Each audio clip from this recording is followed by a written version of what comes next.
Shadow Fleet tanker mystery continues as crew waits for a new toll off Bulgaria. This is from the Maritime Executive and it was published on the 6th of December, 2025. The Bulgarian authorities are still trying to understand the situation with the fire-damaged tanker Kairos, which washed up on their shores on Friday, December the 5th, during a storm in the Black Sea.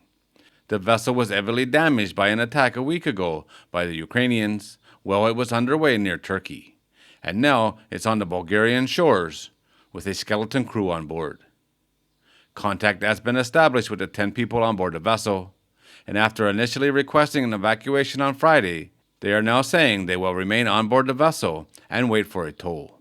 The Bulgarian authorities report they attempted to question the crew, but were told that the captain and other senior officers had left the ship.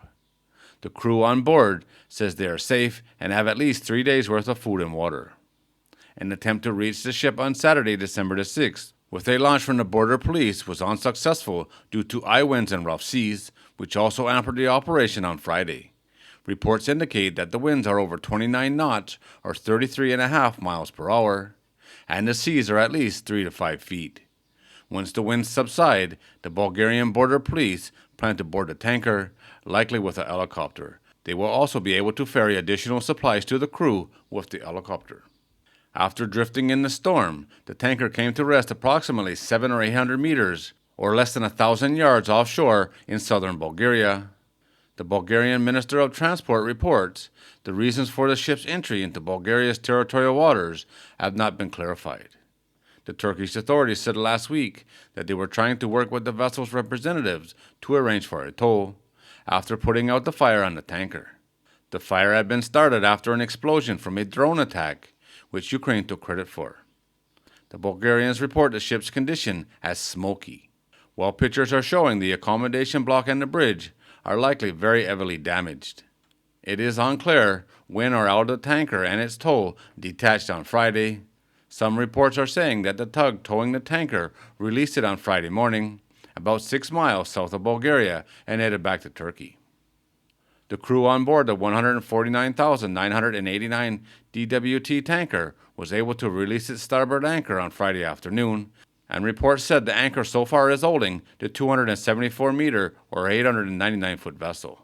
The authorities emphasize that there is no crude oil cargo on board, reducing the environmental danger. They expect the tanker to be towed to a safe place within the next few days. I'd have to say from the pictures, she looks a lot closer than 700 or 800 meters from the beach. She looks very, very close, but she's a very big ship as well. Not a good situation, that's for sure. They better hope this anchor holds, the weather changes, and they can get her out of there. But mystery is the understatement here. Even the captain left the ship. All the senior officers left the ship. What is going on here? An absolute disaster. That's what it is. Like rats from a sinking ship. At least a few people stayed on board and tried to get this under control. They were lucky they were able to drop at least one of the anchors. But how did she end up in Bulgaria and why? Alright guys, there it is. As always, thanks for watching. If you're new here and you like these kind of videos, don't forget to subscribe before you leave, and I'll see you on the next one.